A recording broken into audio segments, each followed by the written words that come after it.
All communities use language in some form of dialect or language variety. Language is learned through the instinct for meaning-making, connecting us to our multiple communities. Culturally relevant, strengths-based teaching preserves and capitalizes on students' existing knowledge and skills to foster new learning. This enables students to become more engaged in their current and future communities. This video gives an overview of how teachers can support literacy development by considering students' cultural and linguistic diversity when providing evidence-based instruction.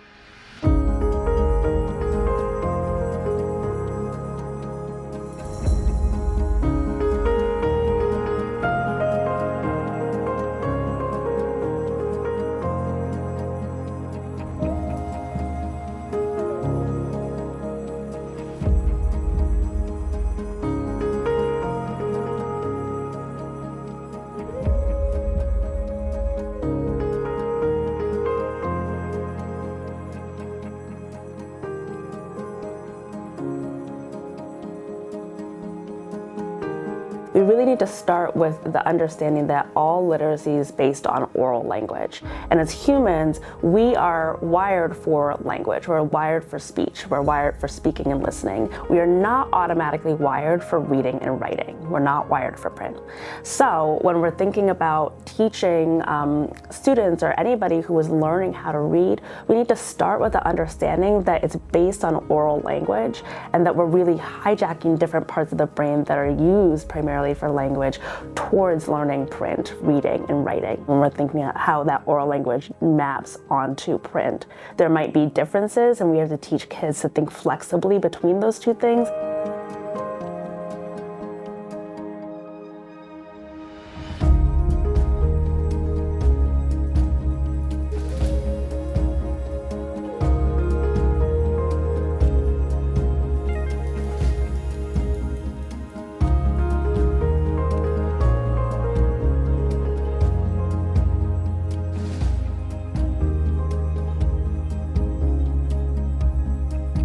Students who are multilingual or multidialectal have a wide range of strengths that they bring to their literacy learning. One of the big ones is their oral language exposure and mastery of the language and or dialect that they speak at home. Noticing that there are differences between a language or dialect that's spoken at school versus at home is a great way for students to recognize the diversity of human experience fundamentally. It's really important to recognize that what students already know can help them think about what they're trying to do in school. Students exchange the skills that they're developing with respect to their reading and writing, as well as their oral language expression. That will help them master the written form as well as the oral language form and be able to express themselves.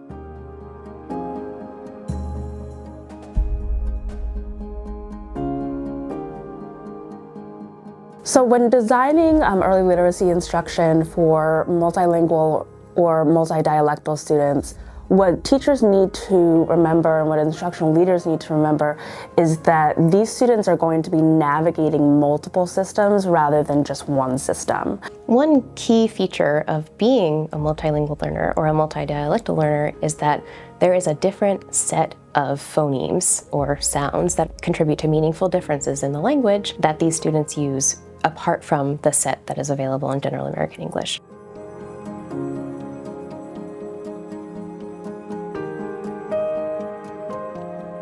For students whose use of the English dialect is a little bit further from what's typically privileged in print, sometimes linguists refer to it as General American English, it's important that they are familiar with General American English so they can anticipate it and use it when they are reading. An easy thing to do is foster word consciousness and language consciousness. And so when they have to navigate that disconnect, there's some pieces that need to be explicitly taught and supported to provide additional while still reinforcing the strengths that they bring to the table.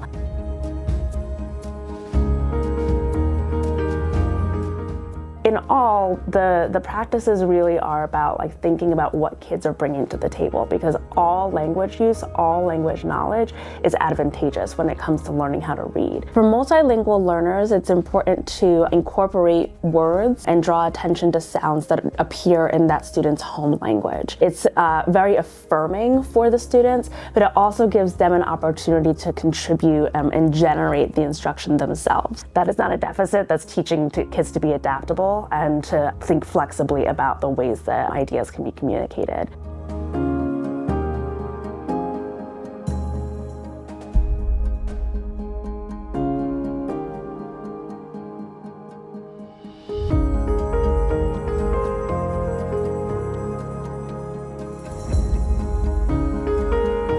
So to help students recognize connections between oral language forms and written language forms in their home language makes a lot of sense. And we know that the possibility of cross-linguistic transfer of skills is very much available when we support it appropriately with instruction. In a lot of cases, there's a fair amount of overlap between the two languages, especially if a student speaks at home a Romance language or a Germanic language. But there are also some disconnects that can be difficult to notice or to completely recognize or to fully accept as being a part of the languages and the differences between them.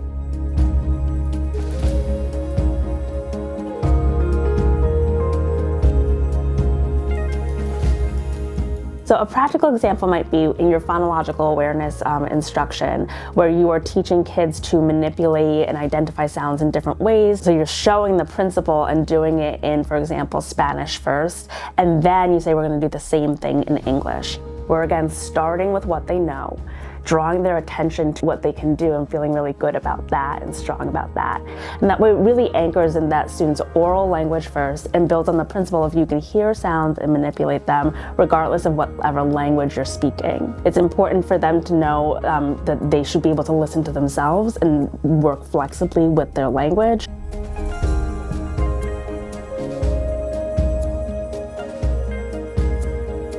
So evidence-based practices in the current landscape or conversation around teaching reading and writing are sometimes called the science of reading.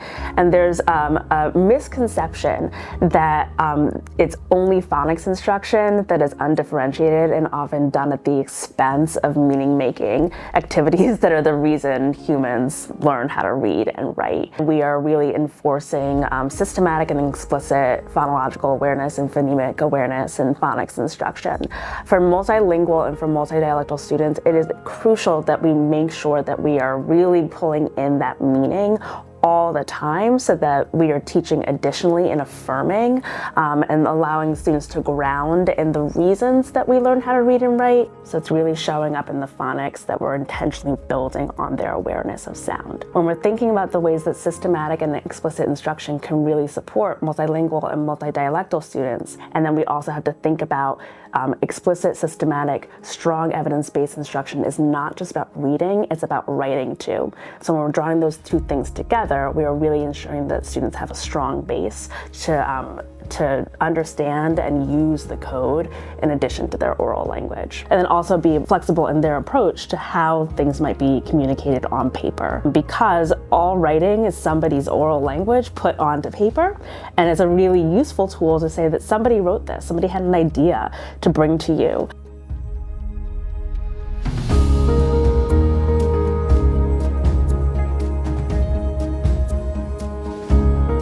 For multilingual learners, we really need to make sure that we are grounding both in vocabulary development and in the phonemic and the phonics development to make sure that we're teaching the language as well as teaching the code. So during your read alouds or when you are reading to students, you might draw attention to the way that an author has chosen to structure a certain idea, so that the kids become very aware of literary language or ways to start or stop a story. And they're just learning to anticipate that and incorporate it into their repertoire. There's some language structures that are much more literary or academic that we don't use in regular everyday speech. Instead of saying once upon a time, we say There was that one time that and so they need to be able to navigate between the two and draw their awareness to how authors might choose to do it. We are really thinking about drawing those things together for them in a way that capitalizes on their experiences, their strengths, and their ways of connecting, and then being intentional about adding in the code piece. All of that enables them to bring to bear their strengths and really connect meaningfully to whatever is showing up in front of them in print.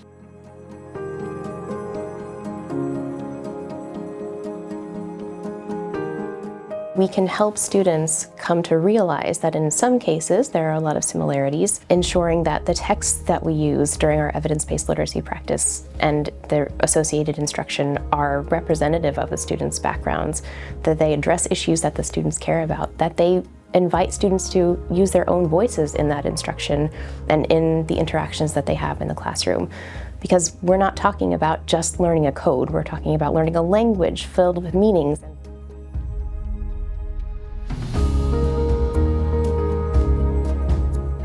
So we really need to, as teachers, pay attention to the ways that students use language and use that as data, because evidence-based practices really think about using data to drive instruction.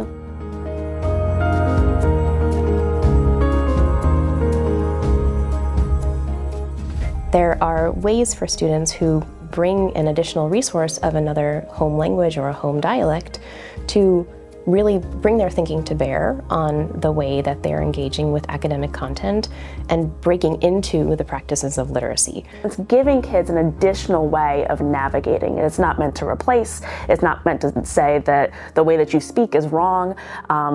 There's no wrong way of speaking. There's just different ways of speaking to connect different people at different times. So this is really about giving affirmation and giving additional access.